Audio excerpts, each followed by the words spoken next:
Empezamos 1:4. 1:4 de Hebreos.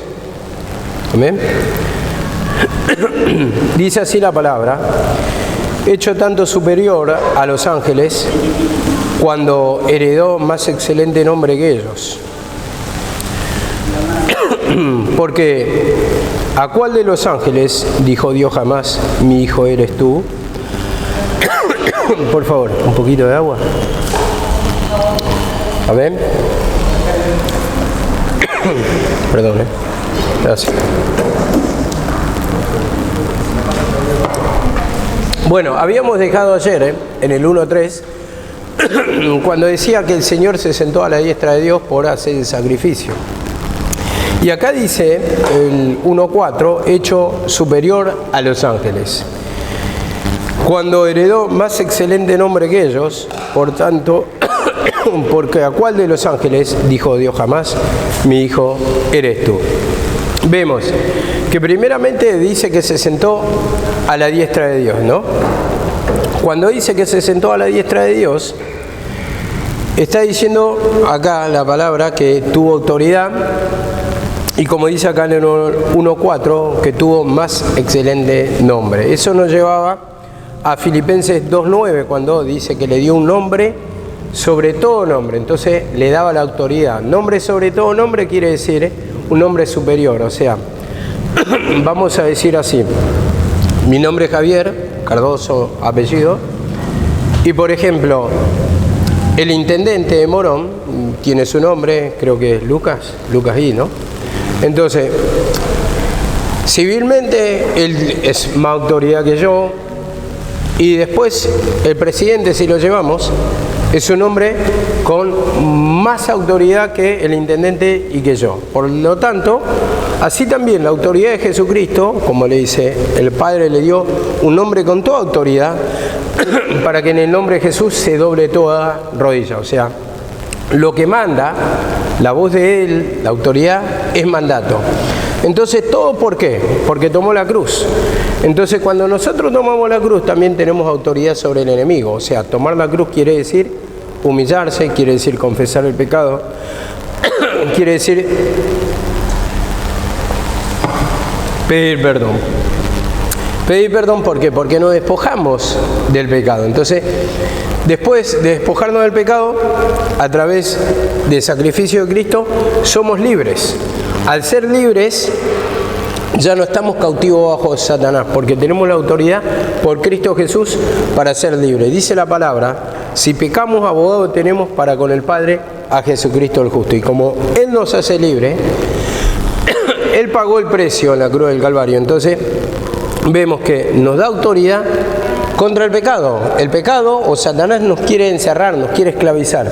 Pero a través del pacto de Cristo, de su sangre derramada, a través de hacer la obra de redentora y la obra de expiación, también a partir de que nos hace libres nos da autoridad. Entonces ya esa autoridad es para pelear, combatir contra Satanás. Tenemos autoridad, lo que pasa es que muchas veces no usamos la autoridad que Cristo nos da. Esa autoridad la tenemos a través de la cruz. No pedimos perdón, entonces estamos cautivos del enemigo. Entonces dice acá la palabra: hecho un tanto superior a los ángeles, por cuanto heredó más excelente nombre que ellos. Estos ángeles, si ustedes ven, la palabra siempre lo venimos predicando, está hablando de los profetas, los mensajeros de la palabra de la ley. Entonces tuvo más autoridad que ellos.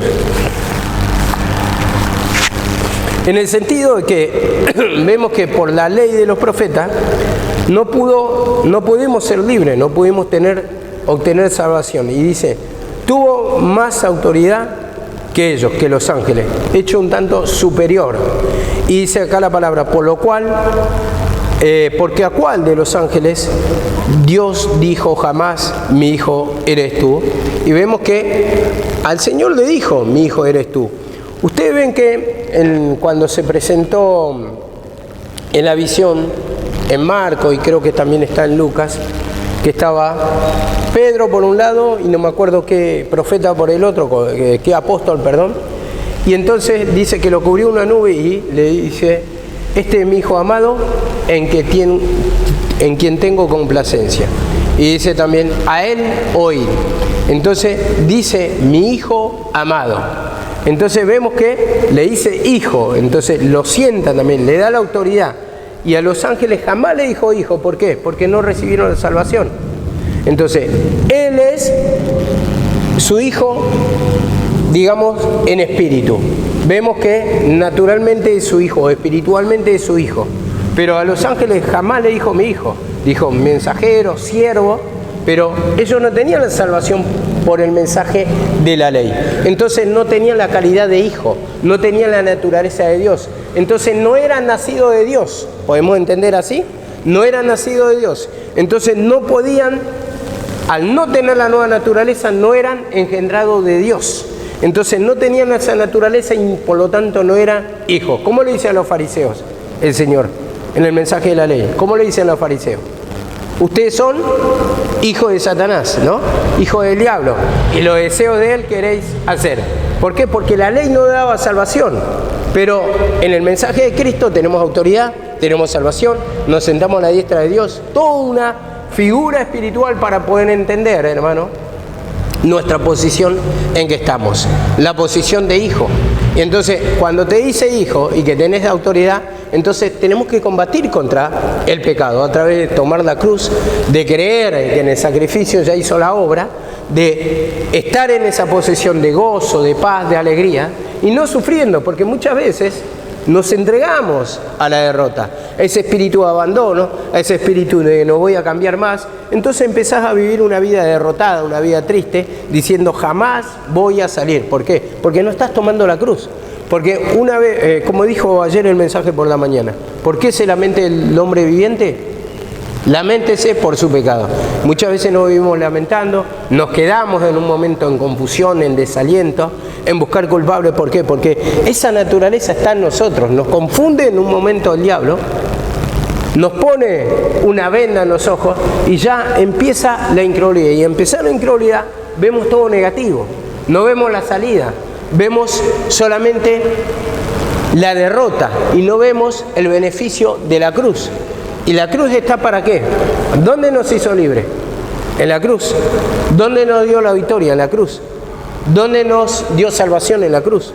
¿Dónde nos entrega la salud? En la cruz. Y vemos que toda la obra redentora la hizo la cruz.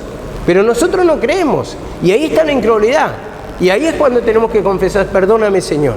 Porque la palabra dice, como estaba enseñando ayer, que tú me hiciste libre. Entonces ayúdame a creer esta palabra. Y perdóname, Señor, por mi incredulidad. Entonces empezamos a trabajar la incredulidad, Señor, perdóname. Y empezás a sentir la liberación, empezás a sentir la seguridad, te empieza a transformar y entonces ahí es tu alma libre. Pero le tenés que confesar todo lo que te ata. Esa incredulidad es imposible a que nos entregamos. Esa incredulidad tan grande que tenemos al sacrificio que hizo en la cruz, que pagó el precio, que tomó nuestro lugar, pagó el precio de nuestro pecado. Entonces, nosotros ¿qué tenemos que pedir? Perdón a su palabra, porque la palabra dice que Él entregó para hacernos libres. Él se entregó, tomó nuestro lugar para hacernos libres y nosotros no lo creemos. Por eso vivimos en derrota, no lo creemos. ¿Por qué? Porque si te dice que te hizo libre, tenés que vivir en libertad, en victoria, como dice la palabra, en triunfo. Tenés que sentir el gozo, la paz, la alegría, pero no lo sentís. ¿Por qué? Porque hay incredulidad en la palabra, muestra nuestra manifestación. Uno dice, yo creo, pero naturalmente. ¿Pero por qué estamos atados? Porque espiritualmente está esa incredulidad, esa naturaleza vieja, y por eso dice la palabra, despojado de todo peso del pecado que os asedia. Despojado de todo peso del pecado. Entonces vemos ese pecado es como un peso que no te deja avanzar, y cuando te dice despojado es cuando tenés que dejar atrás el viejo hombre, la vieja naturaleza, a través de pedir perdón. Señor, perdóname, porque lo que me ata es el pecado, la opresión, la pérdida de tiempo, el bloqueo mental, la falta de entendimiento, la falta de servicio, el desaliento, la tristeza, la murmuración, el espíritu de muerte, el espíritu de abandono, el espíritu de entrega, el espíritu de desaliento. Todo eso toma ¿Por qué? Porque tenemos incredulidad. Entonces no nos deja avanzar, no nos deja mantener nuestra mente en Cristo. No nos deleitamos en la palabra. ¿Por qué? Porque está en la incredulidad. Porque la palabra dice que esto debe ser nuestro alimento. Como dice Jesucristo, dice, el alimento, dice, danos todos los días, el alimento de cada día. Eso tiene que estar para nosotros. El alimento espiritual, el maná celestial. Danos el pan de cada día. Y ese pan muchas veces falta. ¿Por qué sentimos opresión? Como tocó el viernes la hermana Vicky. ¿Por qué fue arrebatado el alimento? Porque no fueron a buscar la presencia de Dios. Porque abandonaron su casa, como dice en el libro de Joel. ¿Cómo fue arrebatado el alimento delante de nosotros? ¿Cuán turbados están los hatos de los bueyes? ¿Por qué está turbada nuestra alma? ¿Por qué hay opresión? ¿Por qué hay carga? Es porque no consumen el alimento. Y como en lo espiritual, en lo natural quiero decir, un cuerpo cuando está enfermo te duele. Por ejemplo, cuando hay dolor de cabeza o dolor de estómago, te está avisando que hay una enfermedad. Hay algo, los síntomas traen dolor. Y así cuando estamos turbados es porque está ese síntoma que no estás comiendo tu alimento espiritual. Por eso tenés turbación, por eso tenés desaliento, por eso hay debilidad y no hay fortaleza para combatir contra Satanás. Por eso no hay paz, por eso no hay descanso en el Hijo de Dios.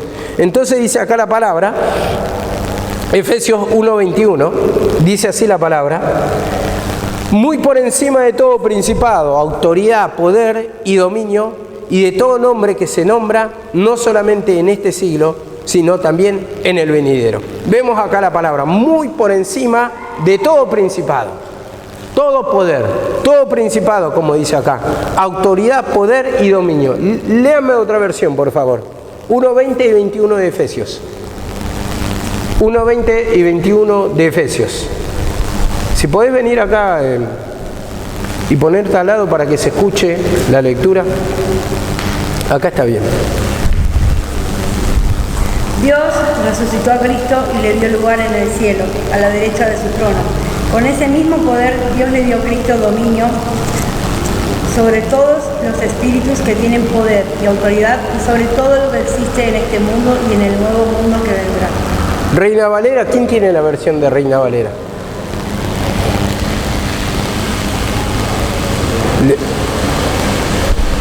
Reina Valera, por favor. La cual operó en Cristo, resucitándole entre los muertos y sentándole a su diestra en los lugares celestiales, sobre todo principado y autoridad y poder y señorío, y sobre todo nombre que se nombra, no solo en este siglo, sino también en el venidero. Vemos, sobre todo principado, autoridad, dominio y nombre que se nombra, dice, no solamente en este siglo, sino en el venidero. Entonces le dio autoridad, le dio poder, como dice acá la palabra, sobre todo principado, sobre todo autoridad. Y ese principado, vemos, yo no me acuerdo cómo había dado en Efesios, pero me animo a decirlo, autoridad, principado, dominio. Vemos que los fariseos tenían autoridad, cierto dominio, ¿no? Principado. ¿Quiénes eran los príncipes en ese tiempo? ¿Cómo decía una vez cuando di hecho a los fariseos? ¿Cómo le decía? Príncipes. Contra un príncipe, dice, no te levantarás, algo así. Bueno, la cuestión es que yo estaba justamente enseñando de esos príncipes, porque siempre se dice príncipe, principado, o se enseña como poderes satánicos, poderes del mal. Vemos cómo se enseña, pero dice muy por encima de todo principado.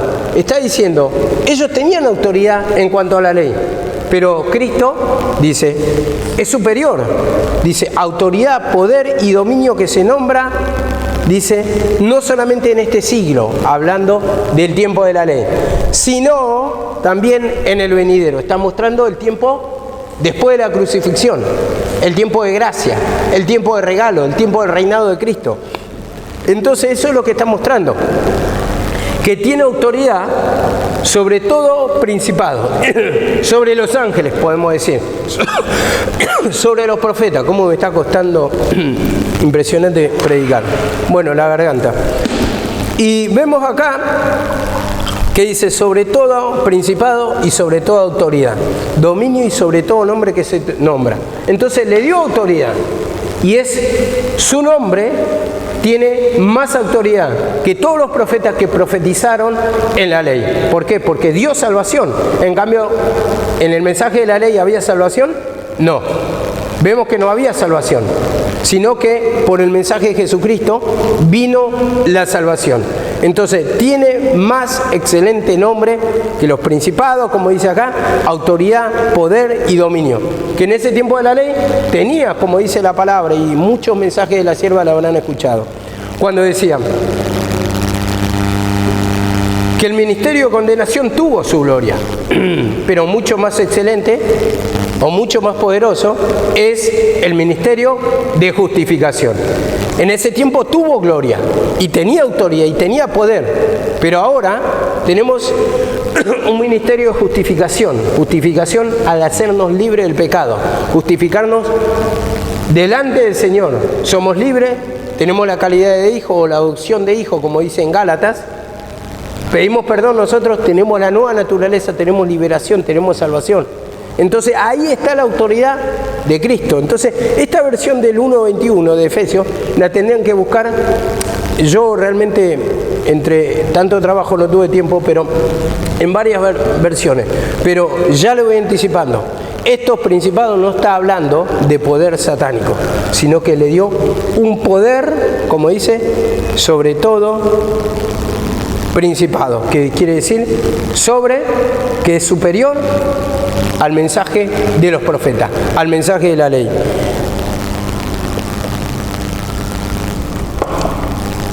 Y dice acá la palabra 1.5, continuando 1.5, dice, porque ¿a cuál de los ángeles dijo Dios jamás, mi hijo eres tú? Yo te he engendrado hoy, y otra vez yo seré a él el Padre, y él será mi hijo. Y dice en el 6, y otra vez, cuando introduce al primogénito en el mundo, dice, adórenle todos los ángeles de Dios. A ver, todos los ángeles de Dios, adórenle. Cuando dice adoración, está diciendo póstrenlo, póstrense, escúchenlo a él. Como vemos que en la visión de Marcos, ustedes si lo van a buscar en Lucas, cuando está la visión de la nube, ahí que los cubre, dice que Pedro quería hacer 3 enramadas, o sea que le quería dar la adoración a los 3. Pero el Señor le dice que no, que solamente Jesucristo, y solamente este quedó. Dice que apareció Moisés y apareció ¿quién más? Elías, mostrando el ministerio de la ley. Pero ellos dos después dice que los cubrió una nube y desaparecieron. ¿Quién quedó? Jesucristo. Entonces, solamente Jesucristo. A Él oí, como dice la visión. Entonces dice acá, introduce al primogénito en el mundo. O sea, Él tomó forma de hombre, ¿no?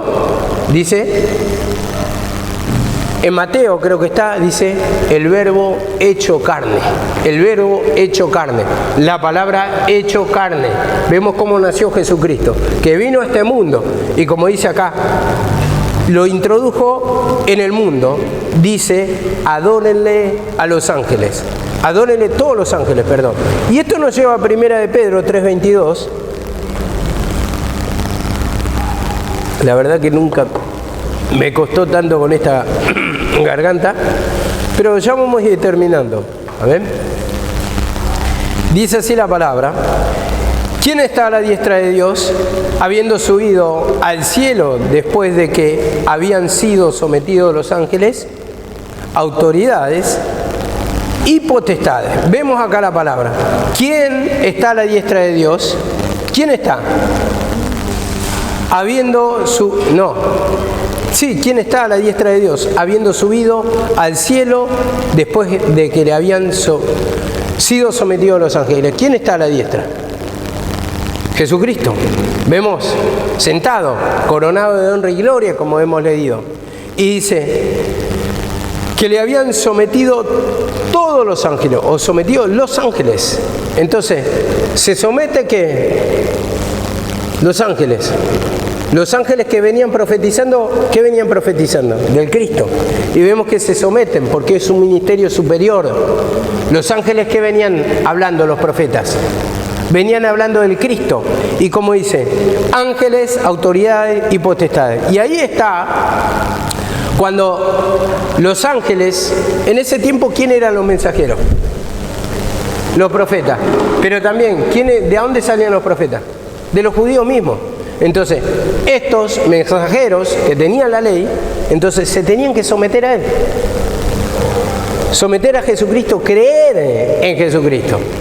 Vemos cómo tenía la autoridad. Pero sí los profetas, vemos que iban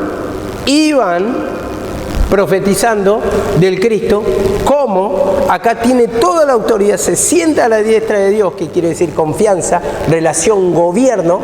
Lo había enseñado ayer y anteayer, y siempre lo estoy enseñando, que sentarse a la diestra de Dios en ese tiempo representaba, un rey se sentaba y tenía la mano derecha. La mano derecha era la que también consultaba al rey y tenían confianza. Entonces la mano derecha del rey también opinaba, también se sentaba, también gobernaba. Entonces había una relación de confianza, y así Cristo es mano derecha, la mano de confianza del Padre. Entonces consulta, tiene autoridad. Su voz es autoridad para gobernar. Entonces vemos que esa figura la utiliza, y cómo está sentado a la diestra de Dios diciendo, tiene autoridad. Pero también, ¿quién se sentó a la diestra de Dios con Jesucristo? Nosotros, al aceptar, estamos en la misma posición. Cuando consultamos con Dios, cuando nos humillamos, cuando pedimos perdón, también podemos gobernar sobre los poderes satánicos. O sea, en el sentido, tenemos autoridad, entonces gobierno esa posición de poder direccionar nuestra vida, de poder encauzar nuestra vida a través de pedir perdón, de reconocer nuestra vida que es inútil, que estamos llenos de pecados. Entonces, ¿qué pasa? Nos da autoridad ahí. Y eso tenemos incredulidad bárbara. ¿Qué me iba a sentar a la diestra de Dios yo? ¿Qué autoridad puedo tener? Bueno, está en la incredulidad de la palabra. Y algunos dicen, no tengo incredulidad de la palabra, pero tampoco la sabe. Y al no saber la palabra, ¿qué autoridad podés tener? ¿Vos podés tener derecho sobre algo que no conocés? No tenés derecho. No tenés derecho en el sentido que no conocés tu derecho. No conocés tu derecho. Algunos no conocen los derechos, por ejemplo, en el sentido de la mayoría de edad. En la mayoría de edad lográs ciertos derechos, pero no lo conocés. No lo conocés. No lo conocés, ¿por qué? Porque no tenés ese conocimiento, hay ignorancia.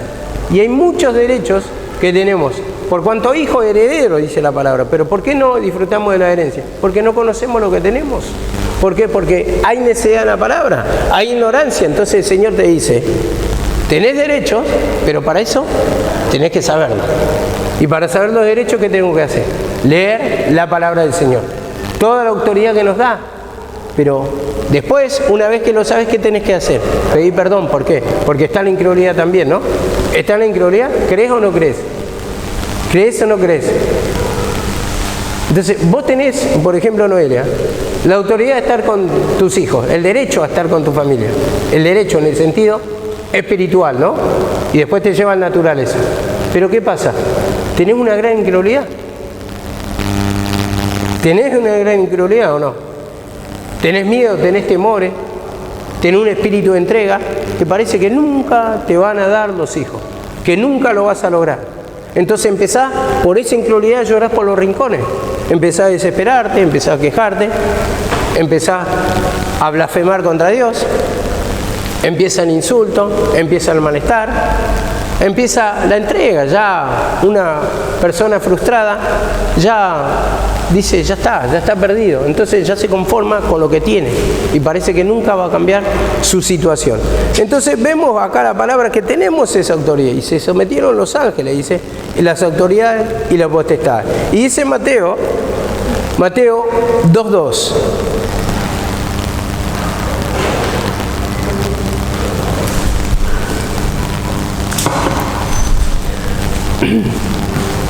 Mateo 2:2, dice así la palabra, diciendo, ¿Dónde está el rey de los judíos que le ha nacido?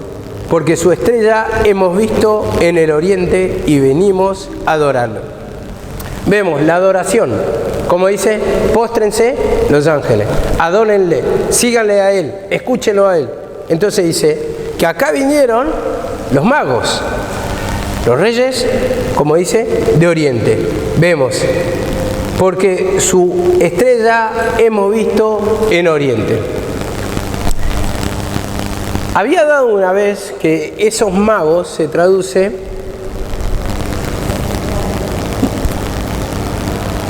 ¿no te acordás? Yo no me acuerdo, perdón. Hoy estoy para el olvido. Pero los reyes que vinieron de oriente para adorarle, al mago se le decían los sabios, sabios, es así, sabios, está traducido sabios. Entonces dice acá la palabra, ¿dónde está el rey de los judíos que ha nacido? Porque hemos venido para adorarle. Vemos, hemos venido. Entonces se sometieron, ellos vieron la señal. Entonces le había avisado el Señor, vieron la señal en oriente, donde estaban. Entonces, toda una figura acá. Pero yo solamente quiero destacar esto, vinimos a adorar. Vemos cómo se postran todos, cómo reconocen la autoridad del Hijo de Dios. Entonces, esto es lo que está mostrando, hermano. Y así también, nosotros nos reconocemos su autoridad, le pedimos perdón para que gobierne nuestra vida. Ya no nos tenemos que someter a qué, le está diciendo acá la palabra, Hebreos. ¿A quién no nos tenemos que someter? A la ley, ¿no? Porque acá está hablando este libro del ministerio de la ley, pero ¿cuál es el más excelente ministerio? El de Jesucristo. Vemos, entonces, sométanse a Él. Todos los que están en la ley, sométanse al ministerio de Jesucristo. Entonces, ese someterse quiere decir tener fe. Tener fe en el ministerio de Jesucristo, en su sacrificio. Ya no en la ley. ¿Y a quién le está hablando acá? A los hebreos. Vemos, está tan claro. Cuesta entender si no te abre la mente el Señor. Muchas veces, hoy estaba meditando simplemente un poquito de la palabra mientras trabajaba. Y me vino un recuerdo que siempre decía mi mamá en los mensajes. Porque muchos tratan de la segunda venida. ¿Y qué decía mi mamá? Mi mamá decía, ¿cuál era la contención en ese tiempo? ¿Era Jesucristo el Salvador o no? Había duda. A ver, ¿qué sentido tendría en ese tiempo hablar de una segunda venida cuando no se creía ni siquiera la primera? Y es muy, muy, muy contundente esa forma de reflexionar la palabra. En ese tiempo, la duda, la incredulidad, era el sacrificio del Cristo. Hoy la tenemos. Sigue la incredulidad porque Satanás es padre de mentira, es engaño, nos quiere destruir, nos arrastra la duda y vemos que a muchos creyentes, en vez de tener la fe en Jesucristo, en su crucifixión, entonces esperan una segunda venida.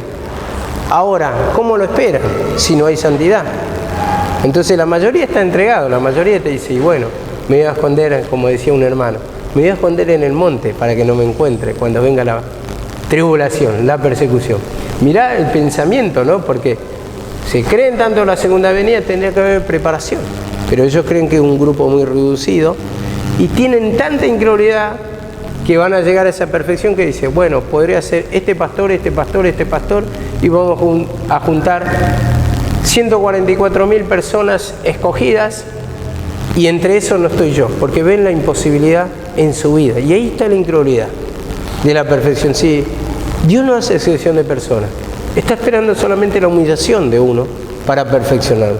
Pero como sabemos nosotros que eso habla de salvación, entonces lo llevamos a ese tiempo. Pero vemos cómo reflexionan ellos y no creen en el sacrificio de Cristo, creen solamente en que van a quedar en esa tribulación. Entonces se desesperan, entonces planean cómo van a escapar de esa gran tribulación, dónde van a vivir en un monte.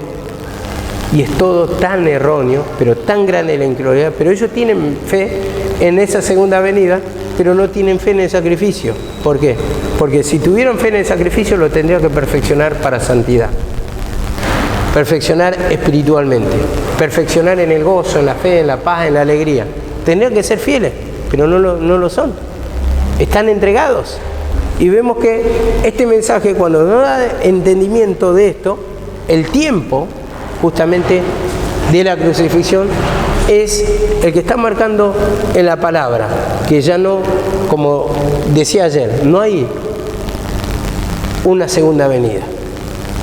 En su primera venida, como vamos a tocar más adelante en este capítulo se manifestó sin relación con el pecado, sin relación, dice, sin relación, no, con relación con el pecado en su primera venida.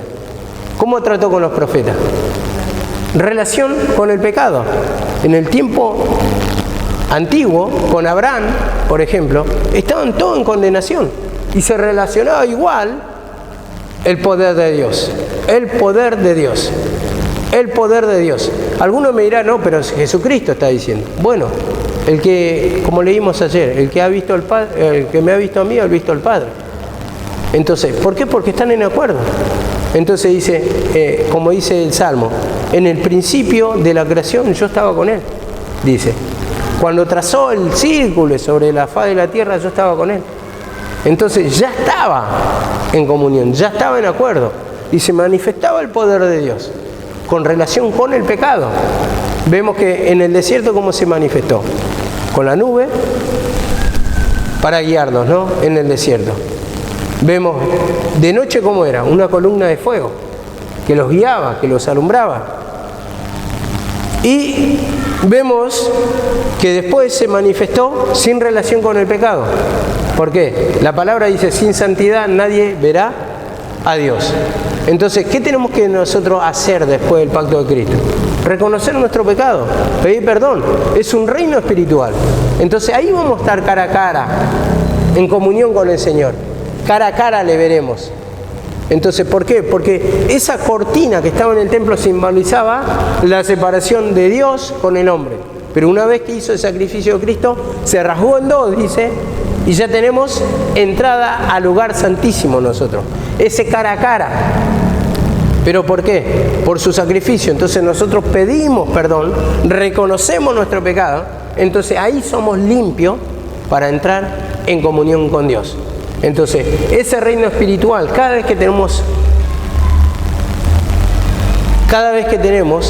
el perdón de pecados, entramos a su presencia. Cada vez que reconocemos nuestro pecado, entramos en su presencia. Porque ¿qué nos separa de Dios? El pecado, la incredulidad. La incredulidad es su sacrificio, porque Él hizo sacrificio para perdón de pecados. Y mientras tanto está la incredulidad, permanece ese pecado de incredulidad que nos separa. Porque Él ya hizo la obra, pero se manifiesta el pecado, ¿por qué? Por la incredulidad que está en nosotros. Entonces, no creemos y se manifiesta el viejo hombre. Tenemos dos naturalezas, como dice la palabra. La carne lucha contra el espíritu. Y mientras no tomamos la cruz, ¿quién domina? El viejo hombre, Satanás. Cuando tomamos la cruz, ¿quién gobierna? Cristo, el gozo, la paz, la alegría. ¿Quién toma nuestra mente? El Señor. Entonces empieza a obtener descanso en nuestra alma.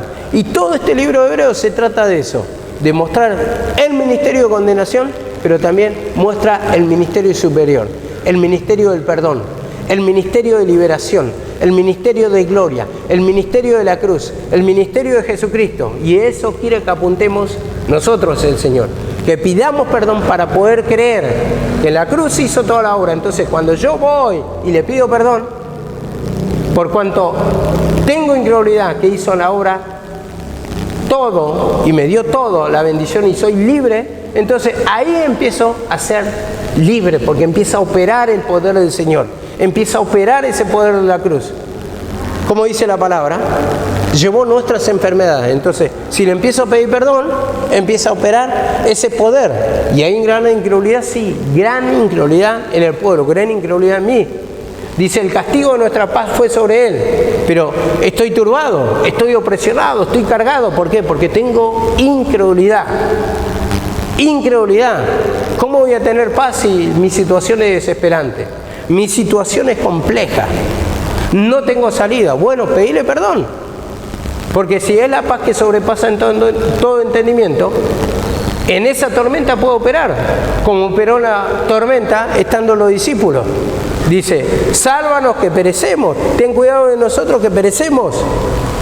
¿Y qué hizo el Señor? Se levantó, reprendió los vientos y se hizo la gran calma. ¿Pero qué le dijo? Hombre de poca fe. ¿Por qué dudan? El Señor le hizo milagro, ¿por qué? Para mostrarle su poder, por misericordia. Y muchas veces por misericordia actúa en nosotros. Pero el Señor quiere que tengamos esa fe, que se desarrolle esa fe. Y dice, poca fe. No dice que no tiene fe, tienen fe. Y tenemos fe, pero es tan poca, es tan chiquita, que no logramos dominar ningún tipo de pecado. Entonces hay turbación, hay opresiones, hay imposibilidad, hay miedo, hay temor, hay espíritu de entrega. Viene una visión mala y ya te entregás. Bueno, ya no va a ser así. Y tenés miedo. Y tenés miedo. Por supuesto, se va a manifestar también a veces el miedo. No digo que no. Porque hay cosas que son complicadas. La visión trae dos cosas. O tres. Primeramente, incredulidad. Segundo, enojo. Tercero, contención. O si no, el miedo, el temor, por lo tanto, entrega. No, ya va a ser así. Estás entregado. En lugar de pelear como Ezequías, cuando vino la sentencia de muerte, ¿qué hizo? Se humilló, lloró delante del Señor. Entonces, la visión automáticamente cambió. Pasó la puerta al profeta y le avisó Dios. Andá y decirle que le añado 15 años de vida. Pero nosotros en un momento nos entregamos, bueno, ya va a ser así. Y empezamos a entregarnos. La visión cuando viene mala no es para que se cumpla. Es advertencia para qué, como decía siempre la sierva. Es para humillarnos y para cambiar la opinión de Dios. Cuando hay arrepentimiento, Dios no se puede resistir, hermano. ¿Vos te crees que te manda sentencia de muerte para liquidarte? Dios no es Dios de condenación, es Dios de liberación. Pero el pecado condena, el pecado trae muerte, la paga del pecado es muerte y te está diciendo, mirá que viene esto y vos tenés que revertir la situación a través de la humillación. Porque, como dice acá la palabra, este ministerio es más poderoso. Y si es más poderoso, que se sometieron los ángeles, como dice acá la palabra, sométanse los ángeles y vinieron y le adoraron los mensajeros, los magos, los reyes sabios, en el sentido que tenían palabra, tenían conocimiento del camino, mucho más nosotros. Hoy, ya que está este ministerio, está, digamos, descubierto, este ministerio que estaba oculto, como le leímos ayer, en los siglos, dice, y edades, estaba oculto, pero hoy está claro. Hoy tenemos el ministerio de la cruz, hoy tenemos que pedir perdón, hoy tenemos la Escritura. Hoy tenemos a Jesucristo y a este crucificado, que nos hizo libres. Entonces ahí nos está apuntando la incredulidad que tenemos. Perdóname, Señor. Perdóname, Señor. Perdóname, Señor. En este sentido le hablo a los hebreos que querían volver siempre a la ley. O tenían el entendimiento de la ley. Pero para nosotros, que no somos judíos, tenemos tanta incredulidad que haga la obra, que nos transforme, que parece que estamos entregados, parece que nunca va a cambiar nuestra vida. Entonces queremos hacerlo de nuestra manera. Y tenemos temores, y tenemos miedo, y tenemos opresión. Y parece que nunca va a cambiar la situación porque tenemos tanta incredulidad que el mayor pecado, ¿cuál es? Como siempre decía la sierva, la incredulidad a la palabra. Por eso siempre estamos entregados, o por eso no podemos avanzar, o no se puede avanzar en el camino, o por eso no se puede adquirir ministerio, o no se ejerce ministerio, o no hay profundidad de palabra, o no hay avance de conocimiento, porque llega en un momento un límite que hay una entrega, hay un espíritu de engaño, hasta acá nomás, esto es lo que quiero, esto hasta acá puedo, pero no es con tu fuerza, sino con la capacitación de Dios. Dice, Él nos hizo ministro competente de un nuevo pacto. Y si te hizo Él, es porque Él hace la obra. Él te transforma, Él te da el conocimiento, Él te da la sabiduría, el discernimiento.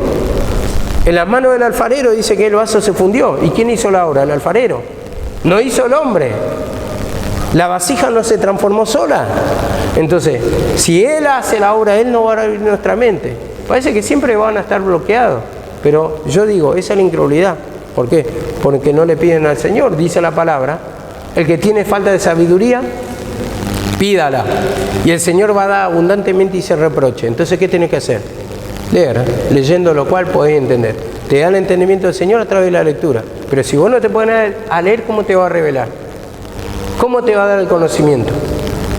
Usa a las personas muchas veces, pero después falta lectura a nosotros, para que preguntemos, para que el Señor también nos revele, para que el Señor nos dé conocimiento.